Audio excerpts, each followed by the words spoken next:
नमस्कार दोस्तों। आज हम मुंशी प्रेमचंद की प्रसिद्ध कहानी सुजान भगत दूसरी पीयूसी को सरल और रोचक तरीके से समझेंगे, जहां मेहनत, त्याग और मानवता की सच्ची तस्वीर देखने को मिलेगी। इस अंश में सुजान भगत को एक सरल, मेहनती और परोपकारी किसान के रूप में प्रस्तुत किया गया है। वह गर्मी, सर्दी और वर्षा की परवाह किए बिना निरंतर श्रम करता है। प्रेमचंद यहाँ किसान की जीवन शैली को यथार्थ रूप में दिखाते हैं, जहाँ परिश्रम ही जीवन का आधार है।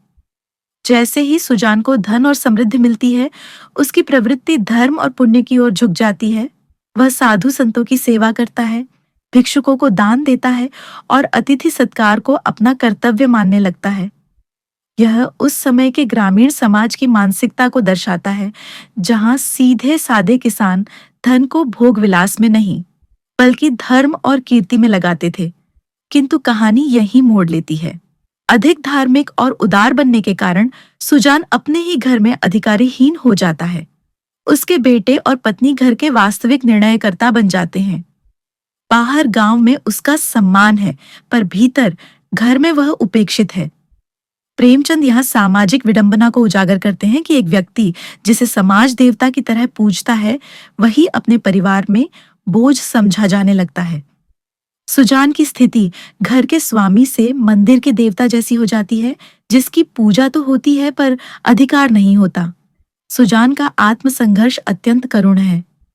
वह स्वयं को द्वार का कुत्ता समझने लगता है, जिसे जो मिल जाए वही खाकर संतोष करना पड़ता है। जीवन भर मेहनत करने के बाद भी यदि मनुष्य को सम्मान और अधिकार न मिले, तो उसका जीवन व्यर्थ लगने लगता है। पत्नी बुलाकी और बेटों का व्यवहार भी इस पीड़ा को और गहरा करता है। यहाँ प्रेमचंद पारिवारिक स्वार्थ और पीढ़ीगत टकराव को अत्यंत सूक्ष्मता से दिखाते हैं। कहानी का निर्णायक मोड़ चैत महीने में आता है, जब फसल कटने के बाद घर अनाज से भर जाता है। यह किसान के जीवन का स्वर्णिम समय होता है। सुजान को फिर से दान देने का अवसर मिलता है और वह खुलकर भाटों और भिक्षुकों को अनाज देता है। इससे उसे आत्मिक संतोष मिलता है और उसका खोया हुआ अधिकार वापस लौट आता है। अंत में जब वह भोला से कहता है कि कोई भी भिक्षुक खाली हाथ न जाए, तो भोला चुप रह जाता है। यह मौन इस बात का संकेत है कि सुजान की लगन, मेहनत और नैतिक बल ने उसे फिर से परिवार का नैतिक नेतृत्व दिला दिया है। प्रेमचंद यह सिद्ध करते हैं कि सच्ची लगन और श्रम से मनुष्य किसी भी अवस्था में अपना सम्मान पुनः प्राप्त कर सकता है। इस प्रकार सुजान भगत कहानी के इस अंश में प्रेमचंद ने एक किसान के जीवन, उसके त्याग, संघर्ष और आत्मसम्मान की पुनर्प्राप्ति को प्रभावशाली ढंग से प्रस्तुत किया है।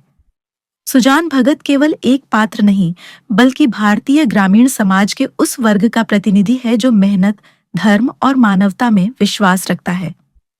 कहानी हमें यह शिक्षा देती है कि लगन, परिश्रम और आत्मबल के आगे उम्र, उपेक्षा और अपमान भी हार जाते हैं। यही इस कहानी की मूल आत्मा और संदेश है। अगर आपको सुजान भगत की यह व्याख्या पसंद आई हो, तो वीडियो को लाइक करें, शेयर करें और ऐसे ही साहित्यिक वीडियो के लिए चैनल को सब्सक्राइब करना न भूलें।